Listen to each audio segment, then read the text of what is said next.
Good morning. Thank you.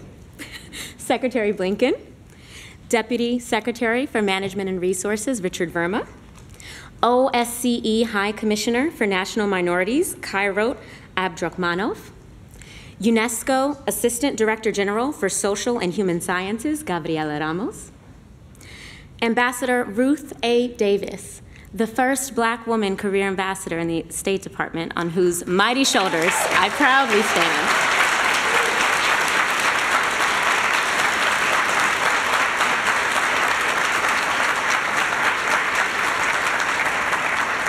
It means so much to have you here today.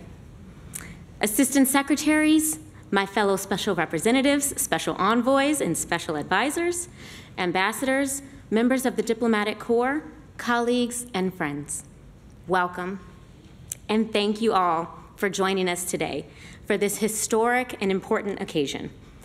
I am Desiree Cormier-Smith, the U.S. State Department's first ever Special Representative for Racial Equity and Justice.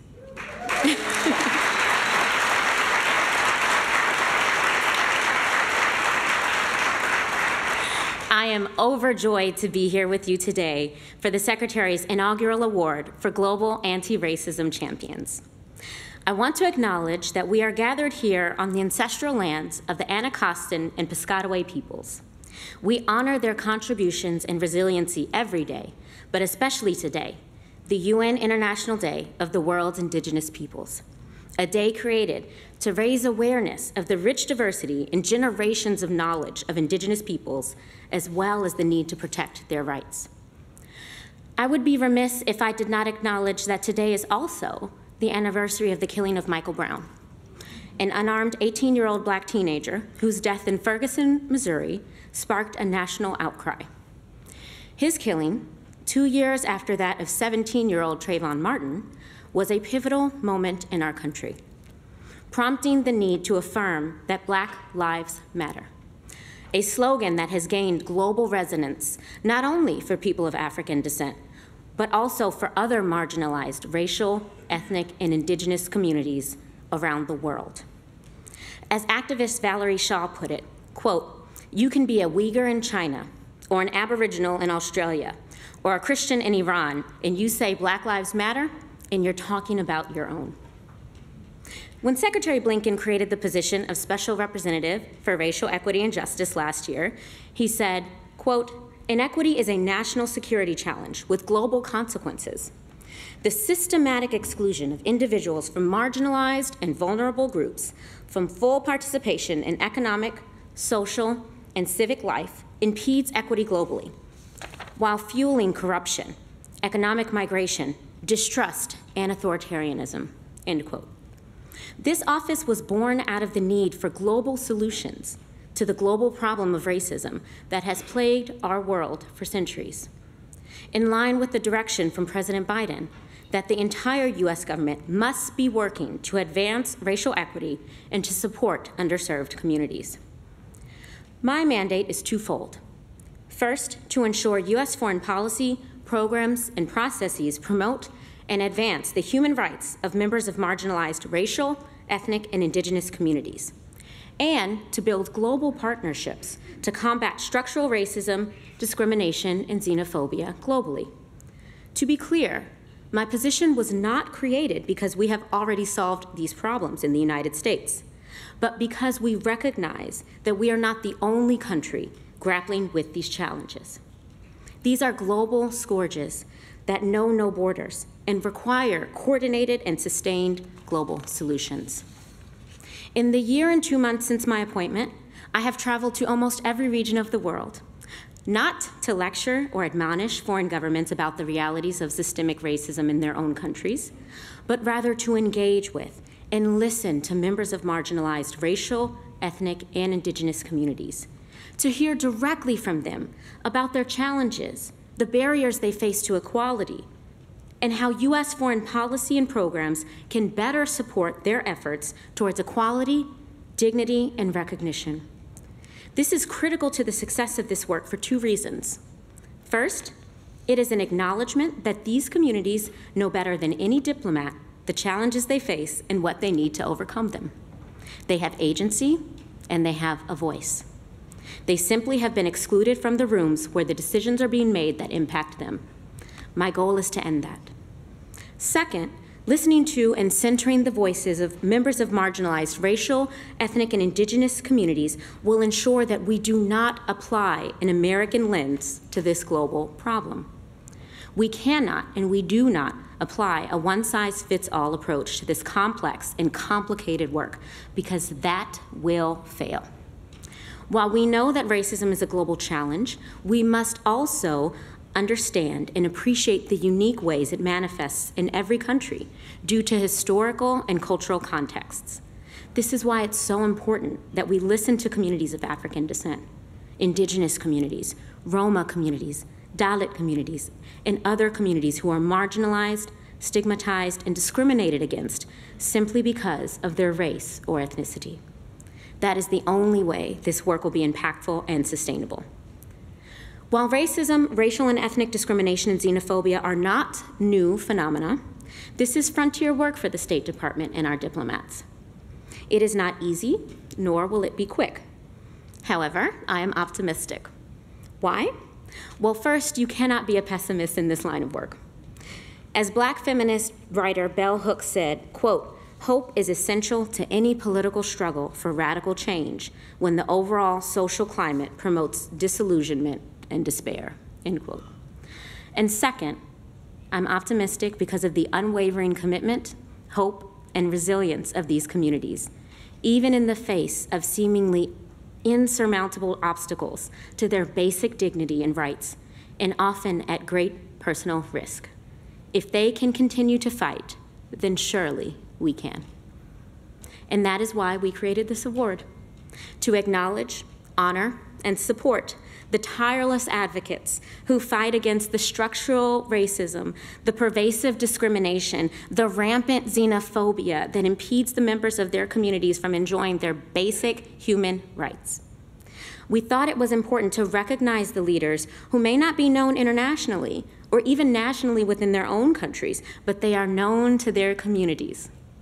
They are known as the ones who refuse to stay silent in the face of injustice. They are known as the ones who who have the courage to stand up and fight to promote the rights and dignity of their communities when they are systematically denied and violated. They are known as the ones who give these communities voice and hope. That is the spirit in which this award was created. So, we asked our embassies and consulates around the world, who are the local anti-racism champions in your countries? Who are the leaders who refuse to accept that they are somehow less than deserving of equal dignity and human rights simply because of their race or ethnicity? And wow, did we get an overwhelming response. We received dozens of nominations from almost every region of the world, highlighting incredible civil society leaders who have demonstrated remarkable courage in pushing back against the marginalization, the stigmatization, and the systematic violation of the human rights of their communities on the basis of their race or ethnicity. But these 6 leaders, Victorina, Sadia, Siswati, Rani Yanyan, Oswaldo, Kari, stood out. Your advocacy on behalf of indigenous peoples, people of African descent, Roma people, and members of the Dalit caste, and your demonstrated success in attaining justice for your communities in the pursuit of dignity and human rights are true models of courage. You honor us with your presence here today. You inspire us with your perseverance and your dedication, and you push us all to do more to build upon your anti-racism work. The work you do to promote equality, defend human rights, and break down racial barriers and stigmas make your countries more peaceful, more prosperous, and more democratic. And that is good for all of us. Because as Dr. Martin Luther King Jr. said, quote, "A threat to justice anywhere is a threat to justice everywhere." We are indebted to you for your courage, and we look forward to working with you to achieve these goals of equality, recognition, and dignity. Now, it is my distinct honor to welcome Secretary Antony Blinken to the podium.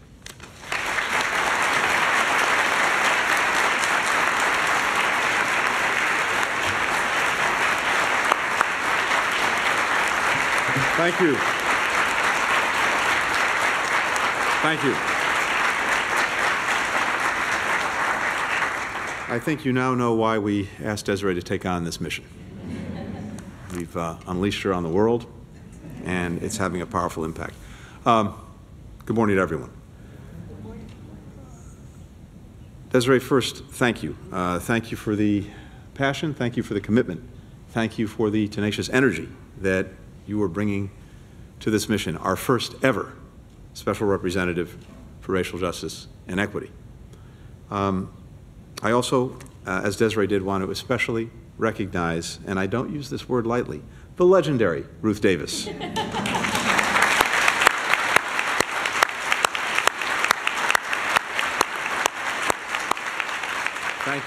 Thank you for honoring us with your presence today. To all of our friends throughout the State Department, across the United States government, our civil society and private sector partners, colleagues from the OSCE and UNESCO, thank you for being part of this inaugural presentation of the Secretary's Global Anti-Racism Champions Award. It's quite simply humbling and inspiring to share this stage with these remarkable individuals. They've traveled from across the globe to be with us. I want to first warmly welcome you, and then I'll have a few things to say about you in just a minute. 75 years ago, nations around the world adopted the Universal Declaration of Human Rights, affirming that every human being is born free and equal in dignity and in rights. That meant, and it still means, people of all races and all ethnicities. Yet we all know that for far too many individuals, there continue to be challenges when their fundamental rights are violated or denied because of their race or ethnicity. Some are beaten and harassed, shut out of jobs, denied education. Some bear the brunt of crises like climate change and epidemics, yet are often excluded from decisions about the very issues that affect them the most and deprived of the support that they need to shoulder the impact. As you've heard from Desiree, President Biden has made advancing racial equity and justice for underserved communities, for LGBTQI+ people, people with disabilities, religious minorities, a core priority of this administration. It's why he signed a landmark executive order on his very first day in office, directing the entire federal government to put its full weight and resources behind this imperative, both here at home and around the world. Here at the State Department, we're carrying out an ambitious plan driven by Desiree to embed racial equity into our programs and policies, among other efforts to promote equity. That includes everything from engaging a wider range of stakeholders to ensuring that our foreign assistance programs empower marginalized groups. Our focus reflects what I think is a long overdue recognition that a more equitable foreign policy is also a more effective foreign policy. If entire communities are denied opportunity, that holds back an entire nation's economic potential.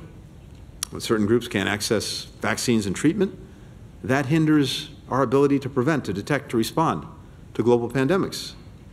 When individuals don't see themselves reflected in the governments that are purported to represent them, that undermines faith in the system and in our democracies.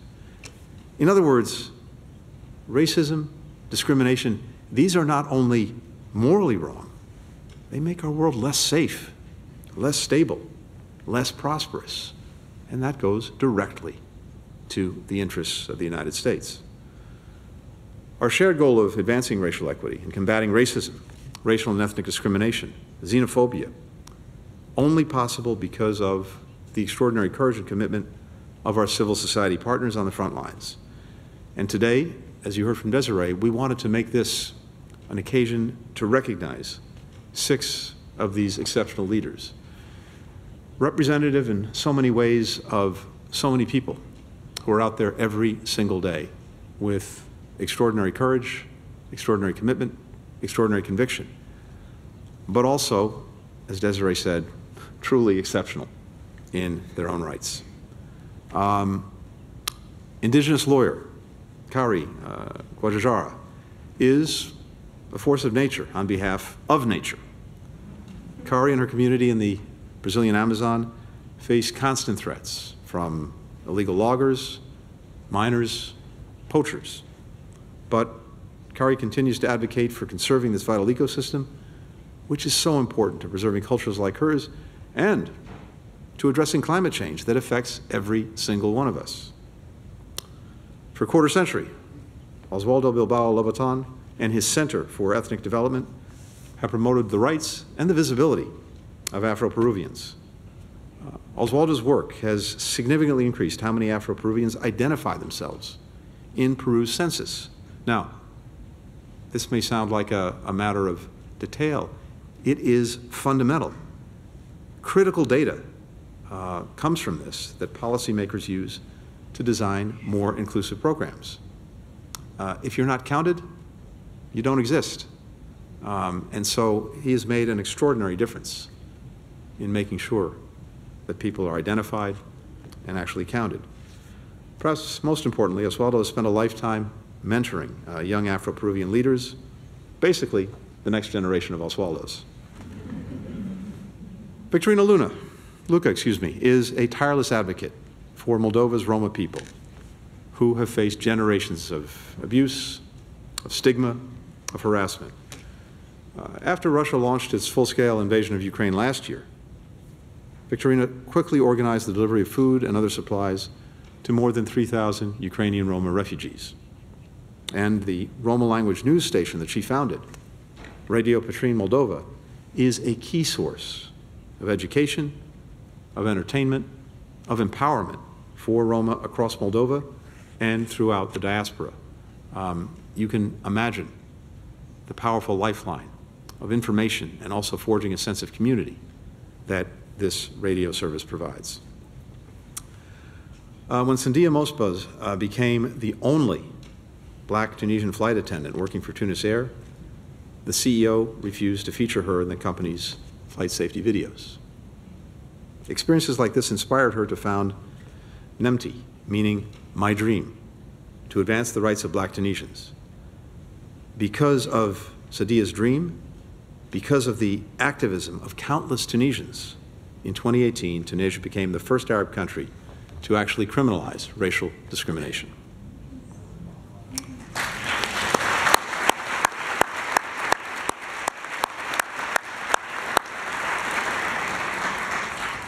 As the head of Nepal's Dalit Society Development Forum, Saswati Nepali has spent more than 20 years standing up for the rights of Dalits. She's campaigned to allow Dalits to worship at popular Hindu temples, and she won. She's worked to abolish bonded labor in Western Nepal, which has trapped Dalit families for generations, and she succeeded. She's fought for Dalits overlooked by the legal system and achieved victories there too. Finally, Rani Yanyan is a tribal leader and women's rights activist in Bangladesh, where the government bans the term indigenous, and communities like hers face mass displacement, land grabs, violence. In 2018, while translating for 2 indigenous teenagers who had been sexually assaulted by security forces, police violently attacked her. If they hoped to discourage her advocacy, they failed. Just 2 months after the attack, Rani Yanyan participated in the UN Permanent Forum on Indigenous Issues, showing her own personal, indomitable courage. She said, and I quote, "Since I have the means and the capacity to amplify the voices being left unheard, I think I need to act on it. I am simply fulfilling my responsibilities as a citizen." What an incredibly powerful message for all of us.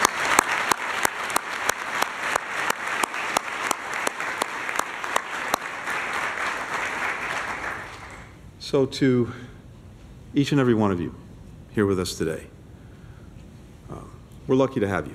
The world is lucky to have you as such incredibly committed citizens, dedicating your lives to advancing the rights and the lives of others. And what I want to tell you today is that as you continue the work you're doing, this transformative work, the United States will stand very proudly by your side. Congratulations to each of you. Thank you. Thank you.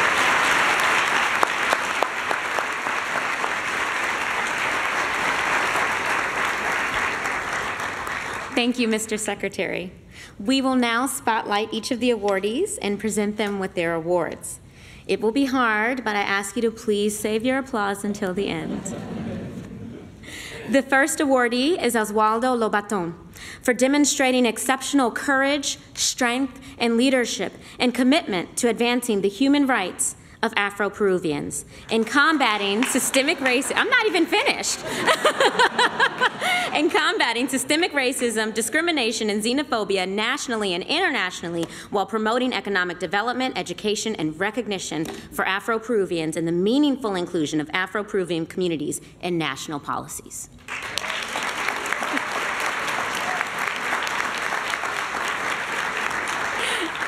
Next, we have Kari Guajajara for demonstrating exceptional courage, strength, leadership, and commitment to advancing the human rights of indigenous peoples in Brazil and combating systemic racism, discrimination, xenophobia, and gender-based violence while serving as a legal advocate for indigenous organizations.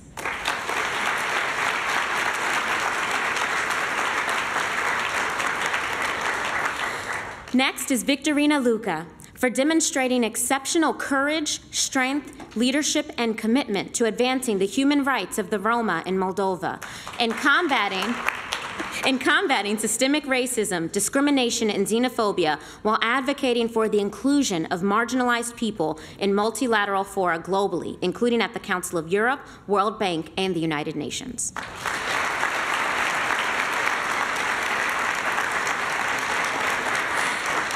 Next is Sadia Mosba for demonstrating exceptional courage, strength, leadership, and commitment to advancing the human rights of Black Tunisians and combating systemic racism, discrimination, and xenophobia while advocating for robust legal and policy frameworks for the rights, dignity, and safety of Black Tunisians.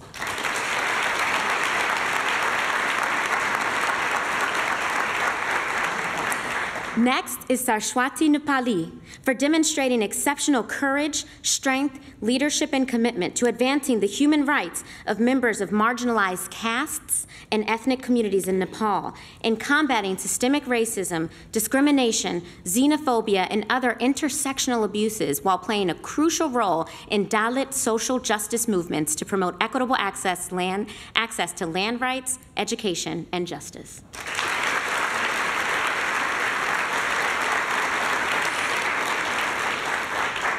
And last, but certainly not least, Rani Yanyan for demonstrating exceptional courage, strength, leadership, and commitment to advancing the human rights of indigenous peoples in Bangladesh and combating systemic racism, discrimination, xenophobia, land grabbing, violence, and the adverse effects of climate change while advocating for meaningful participation of indigenous peoples in the planning, reform, and implementation of legislation and development programs.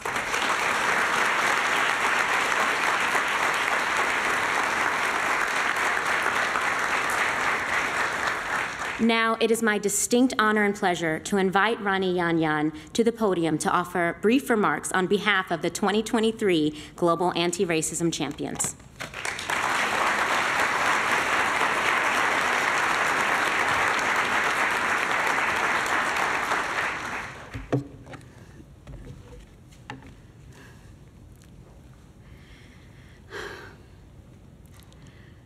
Aku tego Rikowaya. Bakunore mui juju janangor. Greetings to you all in indigenous languages of Marma and Chakma communities from Chittagong Hill Tracts in Bangladesh. My home, where I belong. I'm Rani Yanyan. Let me begin by conveying my gratitude to the Secretary of State, Antony Blinken, and the Special Representative for Racial Equity and Justice, Desiree Cormier-Smith, for giving me this opportunity to speak at this event today. Also, allow me to congratulate to truly deserving fellow recipients who have shown exemplary courage and commitment in fighting against all odds in their efforts to ensure racial equity and justice in their respective countries. Kari Guajajara, like me, an indigenous leader, who has traveled here from the Brazilian Amazon, where she provides legal supports and services to protect the environment, provide demarcation of indigenous lands, and protect peoples in voluntary isolation. Oswaldo Bilbao Lobaton, an Afro-Peruvian activist who has dedicated his life to fighting racism and discrimination. Victorina Luca, a human rights defender raising awareness through radio broadcasts, celebrating the language and culture of Moldovan Roma.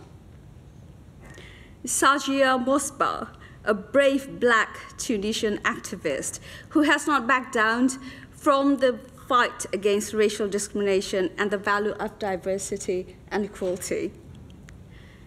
And Saraswati Nepali, who gives voices to courageous social justice movements led by the Dalit community of Nepal to acquire land rights, gain access to education, and obtain equal justice from the courts. It is my utmost pleasure to share this stage with you. Let's give them a big round of applause.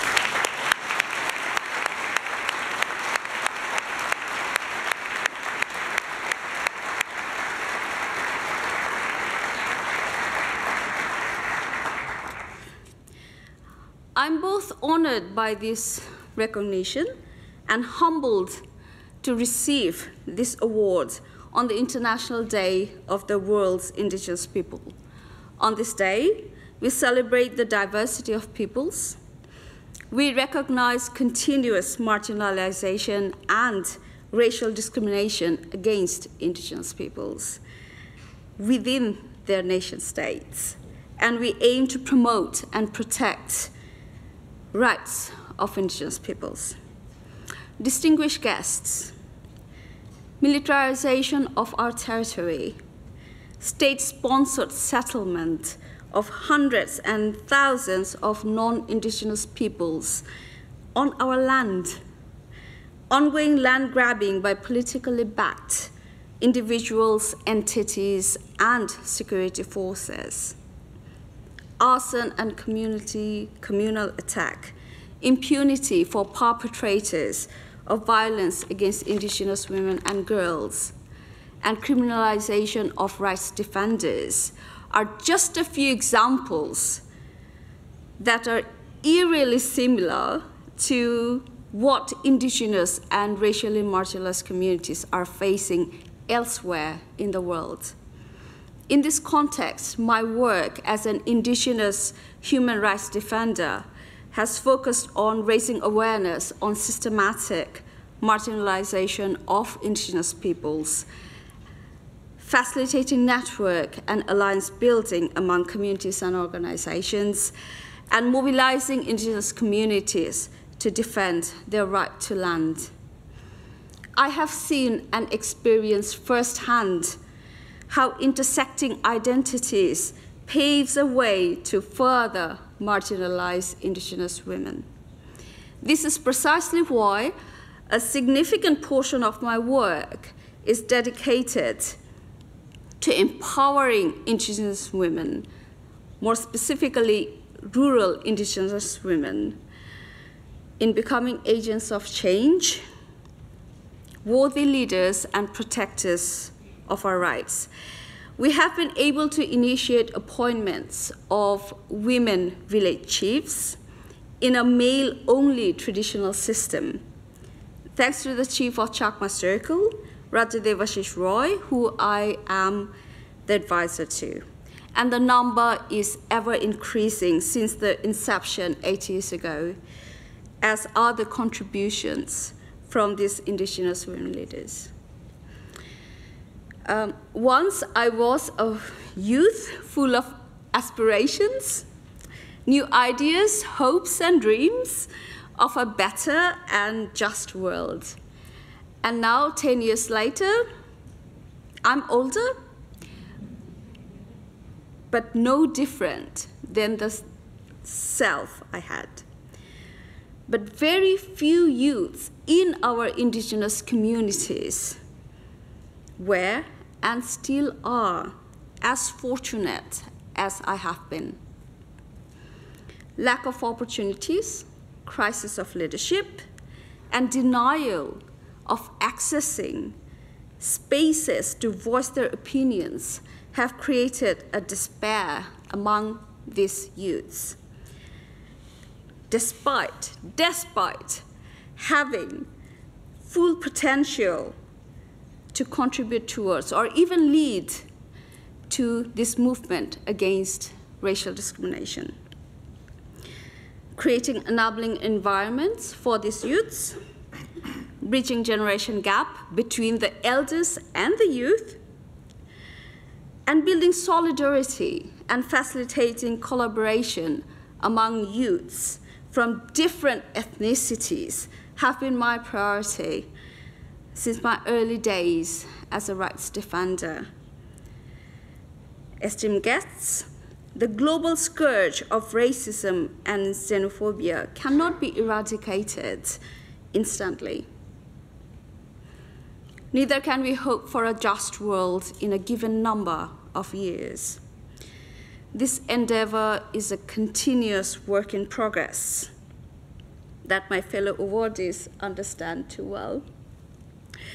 To move forward, however, we need to ensure that rule of law prevails in our countries. We need open and democratic governments that are accountable to citizens. And within ever-shrinking civic spaces in many countries, activists are dealing with impact of curbed freedom of speech and freedom of express that reduces our ability to communicate and to amplify awareness on these pressing issues. So this Global Anti-Racism Champions Award is significant in that aspect, as it is amplifying each of our voices and will be integral in increasing our visibility of our unique but interconnected struggles to achieve racial equity and justice. And on that note, before I end my speech, I would like to assert that no one, and absolutely no one, can become a champion without efforts of countless others and without their support, small or grand. To me, this award is not a testament of my achievement. It is a recognition of our collective effort, our achievements. Hence, I'm dedicating this award to all my fellow human rights defenders, the elders and the youths alike, and rural indigenous villagers from Bangladesh, the most genuine, the most resilient people I've been ever fortunate to work with, to interact with, who have supported me through and through. Ladies and gentlemen, claiming rights as a person from racially discriminated communities is challenging, but claiming rights as a woman from those communities poses heightened challenges which I, like other women human rights defenders around the world, are constantly trying to overcome. The path to justice is never meant to be easy, and efforts are made to silence our voices over and over again. Yet, I'm here, we are here, standing our ground, and we are determined to strengthen and uplift the next generation of leaders and champions. In solidarity with everyone around the world who are fighting against racial discrimination and structural injustices to build a better and a just world for all. Thank you all. Keju Tambare, Juju.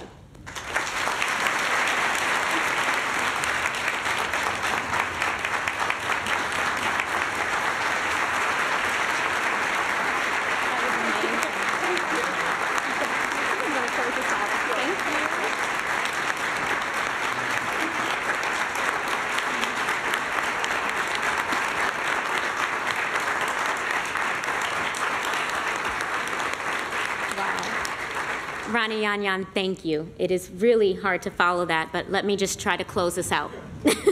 I want to thank Rani as well as our other awardees for the work they've done and the work they continue to do to combat racism, discrimination, and xenophobia. I also want to thank them for making the long journey to Washington to allow us to honor them today. I hope the very long journeys were worth it, and I hope that today's ceremony, as well as your meetings this week with U.S. government officials and civil society organizations, are productive, enriching, and helpful in your continued anti-racism efforts. I want to thank you again, Mr. Secretary, for your presence here today, and more importantly, for your vision and for your leadership, for creating this award, and for creating the position that I am now honored to occupy.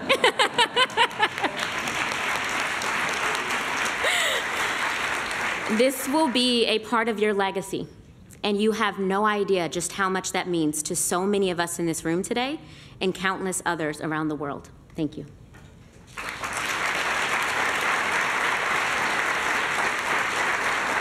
I must also thank my small but mighty SREG team, my fellow joyful racial justice warriors.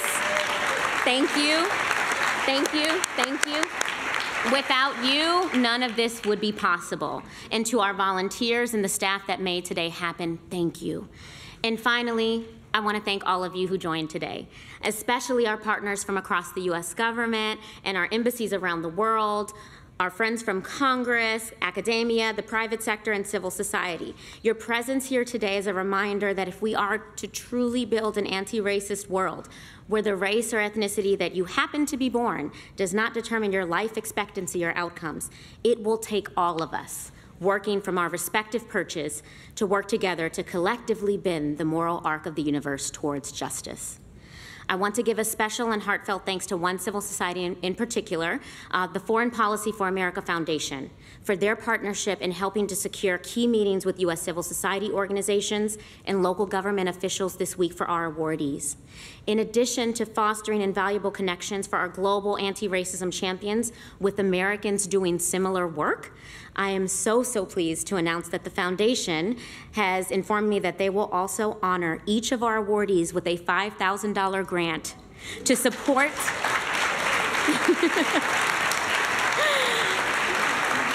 yes, thank you, to support and empower them to continue their critical work. We know that these leaders do this work at great cost and often great risk to themselves and their families. So thank you, Foreign Policy for America Foundation, for acknowledging and honoring our champions in such an important and tangible way. And as we close today's first ever award ceremony for Global Anti-Racism Champions with such wonderful news, I hope you all leave here inspired and with a deepened commitment to creating an anti-racist world. I encourage each and every one of you to find ways to support and build upon the work of our Global Anti-Racism Champions and to use their stories as a call to action. The work they do to promote dignity, safety, and human rights is not only good for their own communities, it is good for all of us. And why? Well, to invoke the great Fannie Lou Hamer, the truth is, nobody's free until everybody's free. Thank you.